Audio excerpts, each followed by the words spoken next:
네, 할렐루야. 1월 넷째 주일을 맞이해서 주님 앞에 나와 기쁨과 감사함으로 예배하는 여러분 주님의 이름으로 축복합니다. 여러분 설 연휴가 시작이 되었습니다. 금년설은 연휴가 길어서 고향뿐만 아니라 여행도 계획하는 분들이 많이 있는 것 같습니다. 고향 시골에 가시는 분들도 여유가 생긴 것 같습니다. 아직 시골에 부모님이 계시거나 형제들이 있는 분들은 설이나 추석 때가 되면은 한 번은 꼭 가시게 되는 것 같습니다. 세월이 많이 흘러도 고향은 우리들에게 어릴 적에 많은 추억들이 있는 곳입니다.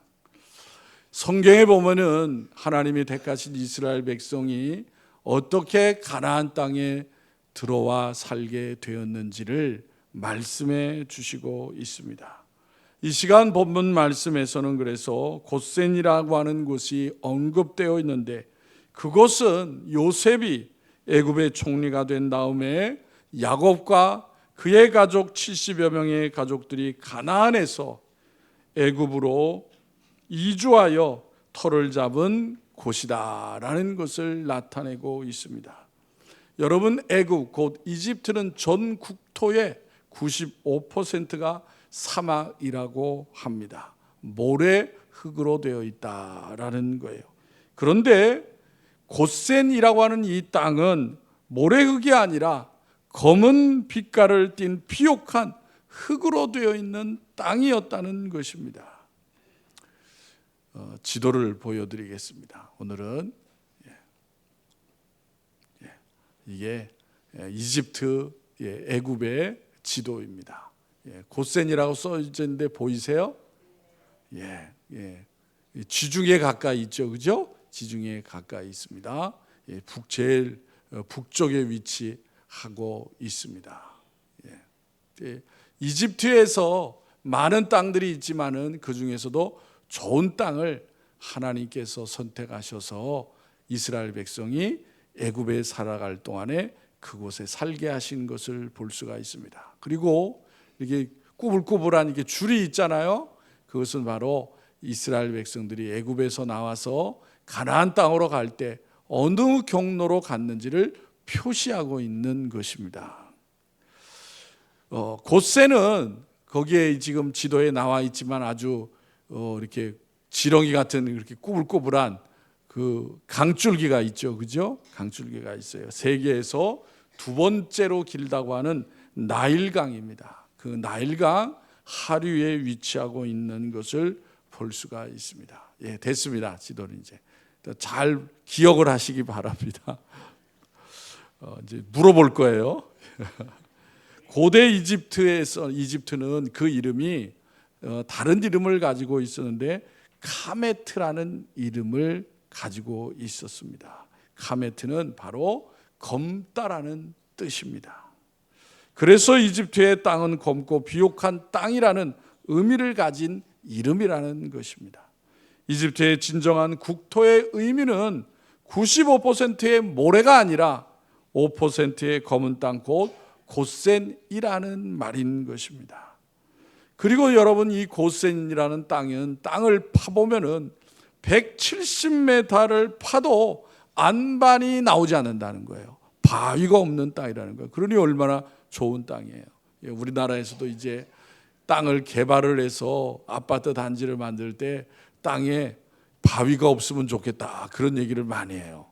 바위가 있으면 건물을 짓는데 또 많은 비용이 들어가잖아요, 그렇죠? 튼튼해서 좋지만은 파야 되니까 비용이 많이 들어서 돌이 많은 땅은 그렇게 좋아하지를 않습니다. 농사를 지을 때도 마찬가지인 거예요, 그렇죠? 근데 고센 땅은 정말 좋은 땅이다라는 거예요. 그래서 지금도 고센에는 거미줄처럼 수로가 얽혀 있고 물이 쉴 새 없이 흐르고 있는 지역인 것입니다. 여러분, 우리가 이 세상을 살아갈 때 어디서든지 살아갈 때 제일 필요한 게 뭐예요? 물이죠, 물. 그렇죠? 그래서 대부분의 나라 수도는 다 강을 끼고 있는 거예요. 그렇습니다.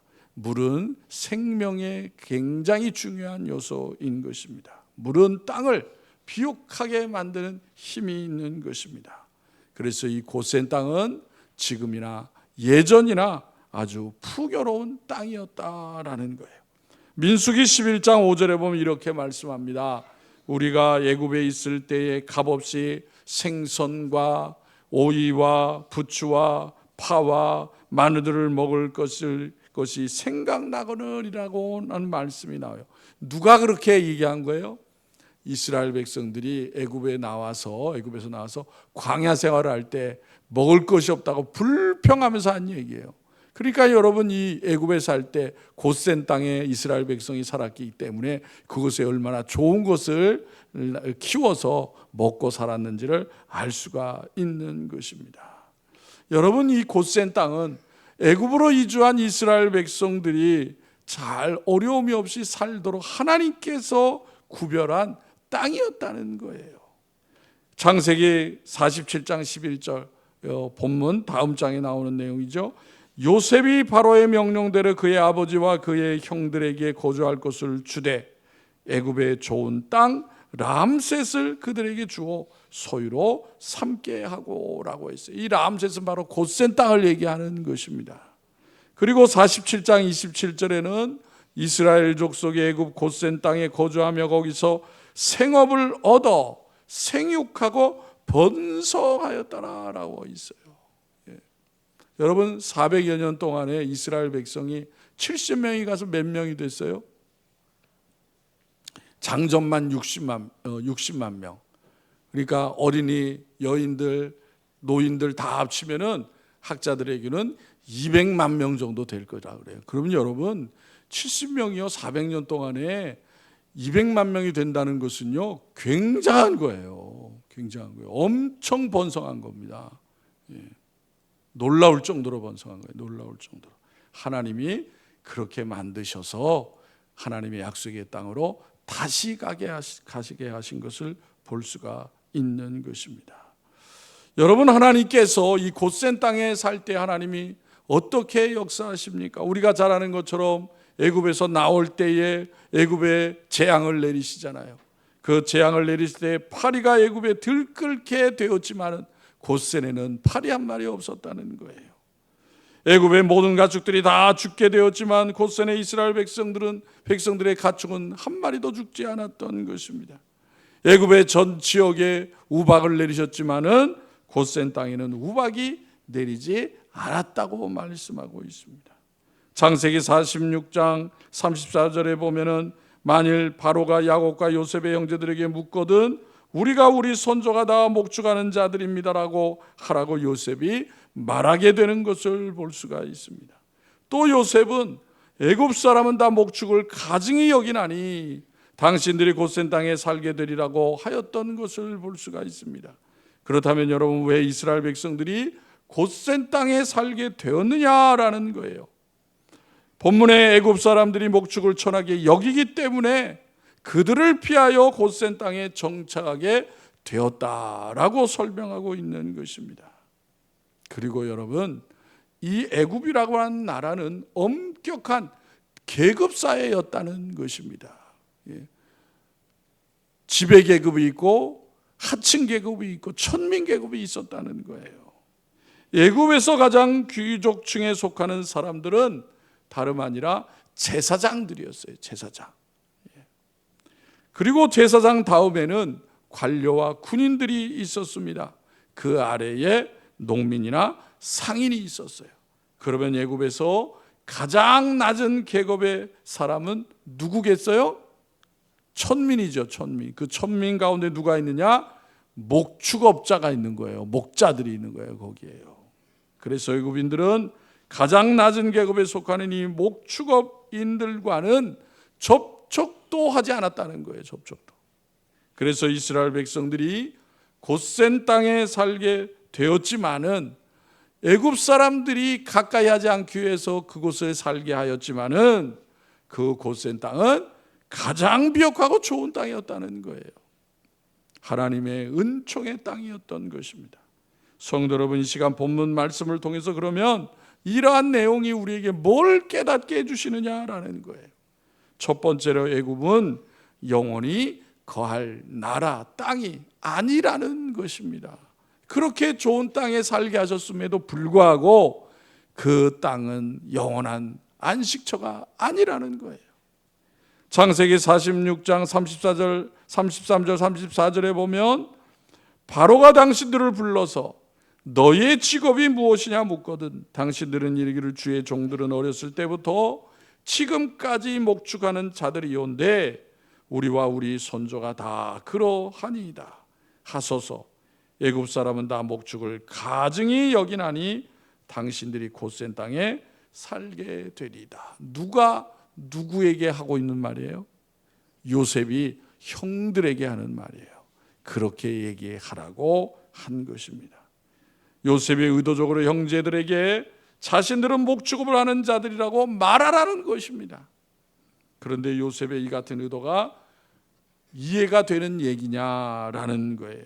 기왕이면 애굽의 바로나 신하들 앞에서 자기 가족을 멋있게 소개하는 것이 옳은 거예요. 미국의 새 대통령이 되었습니다. 대통령 때가 떨어졌다가 대통령 된 사람이 그렇게 많지는 않아요. 그런데 여러분, 대통령이 되니까 우리나라를 비롯해서 각국 친선 사절들이 그 취임식에 참석하려고 갔어요. 경제인들도 많이 갔습니다. 왜요? 트럼프한테 잘 보이려고. 어제 뉴스에 보니까, 지난주에 뉴스에 보니까 미국이 그린란드를 갖고 싶대요. 그린란드라는 땅이 아세요? 저 북쪽에 있는 거의 안 쓰는 땅이에요. 어느 나라 땅이에요? 덴마크 땅이에요. 그래서 지금 덴마크가 벌벌 떨고 있어요. 그 땅 뺏길까 봐. 왜? 세계 최강국이 미국이니까. 최강의 나라 대통령이 바뀌면요, 전 세계 나라 사절들이 다 가는 거예요. 왜? 잘 보여야 되니까 그런 거예요. 잘 보여야 되니까. 여러분, 본문의 시대는 어느 시대예요? 애굽이 강대국인 시대예요. 어느 나라 백성이 그 왕한테 바로에 가서 잘 보여야 되는 것입니다. 잘 보여야 되려면 자기가 능력이 있고 재능이 있다는 것을 보여줘야 되는 거예요. 그런데 아무 유익이 없는 사람입니다. 힘이 없는 사람이다라고 얘기하는 사람은 어리석은 사람이 아니겠어요? 그런데 요셉은 형들에게 그렇게 얘기하라고 하는 거예요. 솔직하게 얘기하라는 거예요. 만일 애굽의 귀족들이 요셉이 천한계급 출신이라는 사실을 안다면 요셉을 어떻게 생각하겠어요? 그러지 않아도 요셉이 잘난 척을 너무 하는데, 능력이 많아서 왕의 신임을 받는데 다른 신하들은 좋아하겠습니까? 출신이 천밀이라는 것을 알게 되면 끌어내려고 하겠죠. 흠을 잡으려고 하겠죠. 그래서 여러분, 저 같으면 바로왕 앞에서 절대로 형들이 농민이나 상인이라고 말하지 않을 거예요. 그런데 요셉은 그렇게 얘기하라고 하는 것입니다. 제가 얼마나 이렇게 이 자리에까지 올라왔는지 형들도 아시죠? 저라면 그렇게 얘기하겠다는 거예요. 저라면. 제발 교양 없는 짓은 하지 말고 고상한 분위기로 얘기해 주시기 바랍니다. 아마 그렇게 얘기하였을 것입니다. 그런데 요셉은 형들에게 굳이 자신들이 목축업자라고 말하라고 하면서 곧센 땅에 있어야 한다는 거예요. 다른 땅이 아니라. 그 이유가 무엇입니까? 요셉이 가족들이 애굽 땅에서 환영을 받고 높은 계급을 얻어서 그 땅에 뿌리 내리고 사는 것을 원하지 않았기 때문에 그런 거예요. 요셉은 가족들이 애굽에 오자마자 언젠지 모르지만은 하나님이 떠나라고 할 때 떠날 준비를 하고 살아야 된다는 거예요. 준비를. 그 이유는 요셉은 자신들이 반드시 가나안 땅으로 다시 가야 할 것을 생각하였기 때문인 것입니다. 요셉은 가족들이 애굽에서 환영받고 출세를 하면 하나님의 약속의 땅 가나안을 잊어버릴 것이라고 생각했던 거예요. 그렇죠, 여러분? 우리가 이 세상을 살 때 여러분 아무 근심 없이 산다고 생각해보세요. 다른 데 가라면 가겠어요? 미국 가래도 안 가요. 이 세상이요, 이 땅에서 행복하게 잘 사는데 뭐가 아쉬워서 미국 가겠어요? 그래서 요셉은 가족들이 애굽인들로부터 천민 취급을 당하더라도 애굽을 떠나기 쉬운 고센 땅에 있게 한 거예요. 그래서 고센 땅이 제일 북쪽에 있는 거예요. 북쪽에 있는 그 땅을 선택한 것입니다. 왜요? 가나안 땅에 갈 때에 편하게 갈 수 있게 하기 위해서. 만일 요셉이 자신의 신분을 끝까지 감추었더라면 애굽에서 더 크게 오래도록 성공하였을 거예요. 그러나 요셉은 자신이 애굽인이 되기를 거부한 것입니다. 그 이유는 요셉은 가나안 땅에 대한 소망이 있었기 때문이에요. 그 소망이 무엇입니까? 하나님이 정해주신 땅이라는 것을 알기 때문에 그런 거예요. 요셉은 형들에게 5명을, 형들 중에서 5명을 더 바로 앞에 세우게 되는 것을 볼 수가 있습니다. 우리 다 같이 47장 2절을 보겠습니다. 47장 2절 다 같이 시작. 그의 형들 중 5명을 택하여 바로에게 보이니. 자, 왜 형들이 많이 있는데 그 형들을 다 바로 앞에 세우지 않고 5명만 골라서 세우느냐는 거예요. 이상하죠? 근데 어떤 학자는 이렇게 설명했어요. 그냥 자기 생각을 얘기한 거예요. 요셉이 형들 중에서 이 5명은 키가 제일 작은 사람들이라는 거야. 작은 형들을 골라서 세웠다는 거예요. 왜냐하면 요셉이 혹시 형들이 키가 크면 바로가 그들을 좋아해서 나라의 중요한 직책들을 맡길까 봐. 그 학자가 그렇게 생각을 한 거예요. 사실인지 아니냐는 확인할 수가 없습니다. 요셉의 형들은 요셉 때문에 최악의 면접을 해야 되는 거예요. 면접. 좋은 얘기를 하는 게 아니라 나쁜 얘기를 해야 되는 거예요. 바로는 요셉의 형들이 목축업자라고 하는 것을 알고는 그들에게 뭘 줘요? 가축을 관리하는 직업을 줘요. 왜? 하던 일이 그거니까. 가축 길렀으니까 가축을 잘 관리하시오라고 그런 관직을 주었다는 거예요. 이것은 만일 요셉의 형들이 만일 목축업자가 아니었다면 뭘 줬겠어요? 높은 직책을 줬겠죠. 요셉이 애굽에서 잘하니까, 일을 잘하니까 보상으로 그렇게 했겠죠. 그런데 바로는 이들의 직업이 천하기 때문에 어쩔 수 없이 바로의 짐승을 관리하는 관직을 준 것입니다. 다시 말해서 바로는 그들이 무엇을 원하든지 들어줄 생각이었고 전에 가나안 땅에서 가졌던 직책이나 신분을 그대로 인정해 줄 생각이었다라는 거예요. 만일 요셉의 형들이 자기들은 하나님의 선지자요 제사장들이었다라고 말한다면 바로는 뭘 세워줬겠어요? 최고의 계층에 맞는 그러한 직을 주었을 것입니다.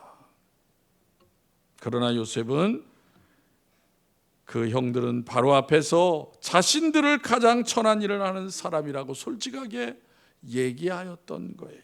그 이유가 뭐라고요?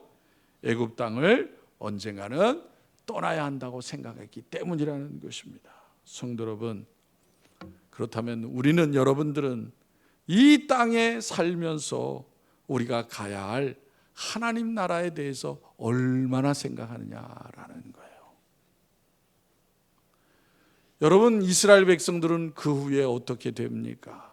애굽에 너무 오래 살면서 그 애굽의 문화에 취해서 이스라엘 백성은 결국 왕조가 바뀌어서 그들을 탄압하는 그런 왕으로 말미암아 노예가 될 뿐만 아니라 노예의 습성이 아주 물드는 백성이 된 것을 볼 수가 있는 것입니다. 온갖 우상 섬기는 일에 익숙해져 버리게 됩니다. 이러한 그들의 문제가 결국 하나님께서 고통을 주셔서 하나님께 부르짖을 때에 그 애굽에서 나오게 하시는 계기가 되었다는 사실이에요. 히브리서 11장 16절에 보면 이렇게 말씀하고 있습니다. 그들이 이제는 더 나은 본향을 사모하니 곧 하늘에 있는 것이라. 이러므로 하나님이 그들의 하나님이라 일컬음 받으심을 부끄러워하지 아니하시고 그들을 위하여 한 성을 예비하셨느니라 라고 하신 것입니다. 여기서 그들이라고 하는 것은 바로 믿음의 사람들을 가리키는 거예요. 믿음의 사람은 무엇을 사모해야 된다는 것입니까? 하나님의 나라를 사모하고 살아야 된다는 거예요. 애굽은 아무리 좋아도 이방의 땅이라는 거예요. 우상의 땅이라는 거예요. 그 땅은 언젠가는 반드시 떠나야 한다는 것입니다. 하나님의 백성은 하나님의 땅으로 가야 하는 것입니다. 성도는 그러므로 하늘에 있는 영원한 집으로 돌아가야 하는 것입니다. 그러므로 성도 여러분, 여러분 삶 가운데 하나님의 나라를 바라보고 믿음으로 살아가는 성도들이 되시기를 바랍니다. 둘째, 자신들의 일을 귀하게 여겼다는 거예요. 천하게 생각하지 않았다는 거예요. 세상 사람들은 그 일을 천하게 여겼지만은 그 백성은, 야곱의 가족들은 귀하게 여겼다는 것입니다. 우리 다 같이 32절을 읽겠습니다. 32절, 46절, 32절 시작. 그들은 목자들이라 목축하는 사람들이므로 그들의 양과 소와 모든 소유를 이끌고 왔나이다 하리니. 야곱과 그의 식구들은 목축하는 사람들이었습니다. 그래서 목자라는 천직을 소중히 여긴 거예요. 소중히 여긴 걸 어떻게 알 수 있습니까? 본문에 있는 것처럼 양과 소와 가축 등 그들이 가장 중요한 재산을 버리지 아니하고 가나안에서 애굽까지 몰고 갔다는 거예요. 여러분, 지도에서 본 것처럼 작은 거리가 아니잖아요. 그죠? 짧은 거리가 아니에요. 자신의 짐들도 들고 가기 힘들 텐데 기르고 있던 가축들을 다 데리고 간 거예요. 어디? 고센 땅까지. 목축업은 천한 직업이고 힘든 직업입니다. 그러나 농사는 그것보다는 힘들지 않으니까 야, 애굽에 가면 편한 농사 일을 해야지. 여태까지 있는 목축업은 이제는 우리랑 끝이야. 그런 생각할 수 있잖아요. 그런데 그렇게 하지 않았다라는 것입니다. 여러분, 성경에서 목자는 아주 친숙한 직업이잖아요. 왜 그렇습니까? 성경에 나오는 아브라함, 이삭, 야곱, 모세, 다윗이 모두 다 목자였다는 거예요. 목자였다. 예수님께서도 스스로 뭐라 그러셨어요? 나는 선한 목자다. 목자에 비유하신 것을 볼 수가 있습니다. 이른 양의 비유는 그래서 예수님께서 하신 비유 가운데 가장 주님의 마음을 잘 설명하고 있는 비유예요. 여러분, 왜 예수님은 천한 직업인 목자로 자신을 비유를 하셨을까요? 그것은 예수님께서 가장 낮은 자, 가난한 자, 작은 자, 천한 자를 위해 이 땅에 오심을 증명하고 있는 것입니다. 야곱과 그의 자녀들은 그들의 직업을 귀하게 여겼습니다. 자신의 하는 일을 귀하게 여겨야 그 직업이 좋은 직업인 거예요. 바울의 직업은 뭐였다고 그랬어요? 무슨 일에서 살았어요? 천막 깁는 일, 천막 만드는 일. 당시에 이 천막쟁이는 좋은 직업이라고 생각하지 않았어요. 바울을 도왔던 브리스길라와 아굴라도 그런 일을 했던 것입니다. 바울과 함께. 바울은 이 일을 열심히 했습니다. 왜요? 다른 사람들에게 폐를 끼치지 않기 위해서, 복음을 전하는데 피해가 되지 않고 짐이 되지 않기 위해서 일을 해서 벌어서 복음을 전했다라는 거예요. 여러분, 우리는 우리 자신의 일도 귀하게 여기고 다른 사람의 일도 귀하게 여겨야 하는 것입니다. 창세기 47장 3절에 보면 바로가 요셉의 형들에게 묻되 너희 생업이 무엇이냐라고 물을 때 그들이 바로에게 대답하되 종들은 목자였는데 우리와 선조가 다 그러하니이다 라고 떳떳하게 얘기하는 것을 볼 수가 있어요. 야곱의 식구들은 대대로 이어온 천직인 목자라는 사실을 바로 앞에 말하는 것입니다. 성도 여러분, 자신이 좋아하는 일을 찾아서 최선을 다하는 것이 일꾼의 자세인 것입니다. 종교개혁자들은 그래서 모든 일은 하나님의 소명이라고 하였어요. 소명이란 말은 부르심이라는 말인 것입니다. 하나님은 우리가 가진 그 일들을 통해서, 직업을 통해서 우리를 부르시는 것입니다. 그리고 우리를 불러서 또한 하나님의 일을 하게 하시는 것입니다. 그래서 여러분, 사명이라는 말이 있잖아요. 사명. 이 사명이라는 말은 라틴어의 보내다라는 말에서 유래한 말이에요. 보내다라는 말. 즉 우리 모두를 불러서 세상에 보내시는 분이 하나님이시다라는 거예요. 그게 사명이라는 거예요. 사명. 여러분, 세상에는 표현하면 두 종류의 사람이 있다고 볼 수가 있는 거예요. 첫째로는 쫓겨다니는 사람이 있어요. 시간에 쫓겨다니고 물질에 쫓겨다니는 사람이 있어요. 반면에 부름을 받은 사람이 있는 것입니다. 그래서 쫓겨다니는 사람은 가진 것과 자신의 소유를 지키는 데에 대부분의 시간을 쓰는 거예요. 반면에 부름을 받은 사람은 모든 것을 빌려온 것이라고 생각하며 살아가고 남을 도와주고 사랑을 나누는 일에 적극적으로 살아가는 것입니다. 왜요? 하나님께서 그 일들을 위해서 나를 부르신 것이라고 믿기 때문에 그런 거예요. 야곱의 자녀들이 자신들의 직업을 바꾸지 않겠다고 한 것은 소명을 바꾸지 않겠다고 한 거예요. 성도 여러분, 우리 그리스도인들에게는 소명의식이 있어야 하는 것입니다. 우리는 이 땅에 살지만 하나님 나라를 위해서 사는 사람들이라는 거예요.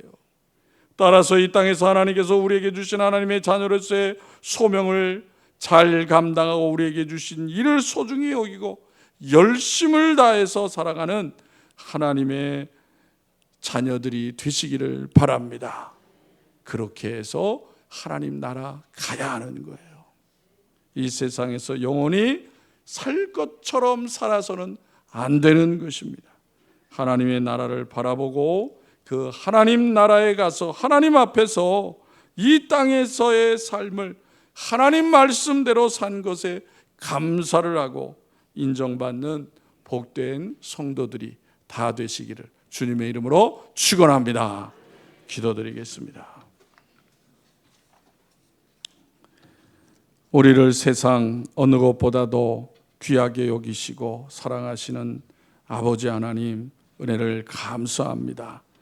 험난한 세상 가운데 무엇보다도 하나님의 자녀인 것을 잊지 않게 하여 주시옵시고 하나님을 경외하며 또 하나님의 뜻을 또 깨닫기를 힘쓰는 그런 삶이 되게 하신 것도 감사합니다.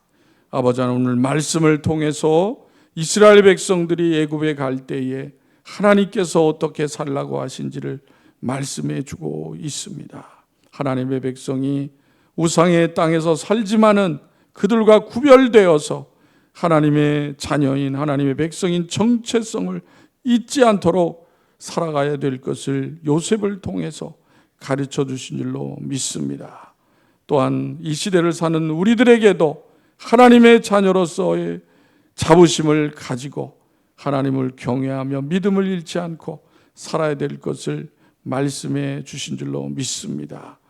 혼란한 세상 가운데 아버지와 많은 사람들이 방황하고 또한 세상에 눈에 보이는 것을 추구하며 살아가고 있습니다. 아버지, 그러한 세상 가운데에 하나님의 자녀들이 하나님을 잊어버리지 않게 하여 주시옵시고 하나님께서 주신 베풀어 주신 가정과 일터와 건강 모든 것들을 소중히 여기고 하나님의 자녀된 사명을 가지고 소명의식을 가지고 살아가는 성도들이 다 되어지게 하여 주시옵소서. 전쟁과 환난으로 어지럽고 고통을 당하는 나라들이 있습니다. 이 나라도 아직도 여전히 혼란 가운데 있습니다. 그러한 세상 속에 살지만은 그러한 세상일수록 하나님의 자녀들이 하나님을 더욱더 힘써 경외하며 하나님의 말씀을 더욱더 굳건히 붙잡고 지혜와 권능을 얻게 하여 주시어서 곁길로 잘못되는 길로 가지 않게 하여 주시옵시고 방황하는 많은 영혼 생명들을 바른 길로 인도하는 역할들을 더욱더 힘있게 감당할 수 있도록 인도하여 주시옵소서. 오직 하나님의 말씀을 의지할 때 우리가 세상에 흔들리지 아니하고 하나님의 자녀된 복된 삶을 담대히 살아갈 수 있는 것을 잊지 않게 하여 주시어서 하나님이 언제나 변함없이 하나님을 찾는 자들을 지키시고 보호하시는 것을 믿고 하나님을 의지하여 담대히 세상을 이겨나가는 성도들이 다 되어지게 하여 주시옵소서. 아버지 하나님, 무엇보다도 이 나라 이 백성이 하나님을 잊어버리지 않게 하여 주시옵소서. 하나님을 찾고 의지하는 백성 되어서 이 위기와 어려움들을 잘 극복해 나갈 수 있도록 도와주시기를 원합니다. 이러한 때에 그리스도인으로서 하나님의 자녀된 본분을 잃지 않고 성실하게 잘 감당할 수 있도록 도와주시옵소서. 아버지 하나님, 어려운 세상 가운데 육신의 질병으로 또 고통을 받는 많은 성도들이 있사오니 하나님 그들에게도 은총을 베풀어 주시옵시고 하나님의 권능의 송이로 어루만져 주시어서 건강 회복하여 기쁨과 감사로 하나님 앞에 더욱더 잘 쓰임받는 삶이 되어지게 하여 주옵소서. 특별히 설 연휴 동안에 사랑하는 성도들이 부모님을 만나고 또 형제들을 만날 때에 그리스도의 사랑을 잘 나타나게 하여 주시기를 원합니다.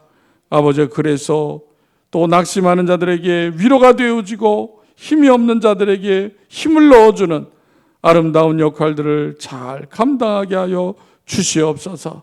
주님의 몸된 교회가 변함없이 하나님의 말씀, 진리의 말씀 가운데 굳건히 서게 해 주셔서 열방을 향하여 진리의 말씀 복음을 잘 증거케 하여 주시옵시고 많은 영혼들을 살리는 방주의 역할을 잘 감당하게 역사하여 주시옵소서. 금년 한 해 동안에 사랑하는 성도들이 하나님이 주신 귀한 일들을 기억을 하면서 기쁨과 감사함으로 그리스도의 향기된 삶을 아름답게 이뤄가는 한 해가 되어지게 하여 주시옵소서. 우리를 언제나 변함없이 사랑하시고 우리의 생명 되시는 예수님의 이름으로 기도하옵나이다.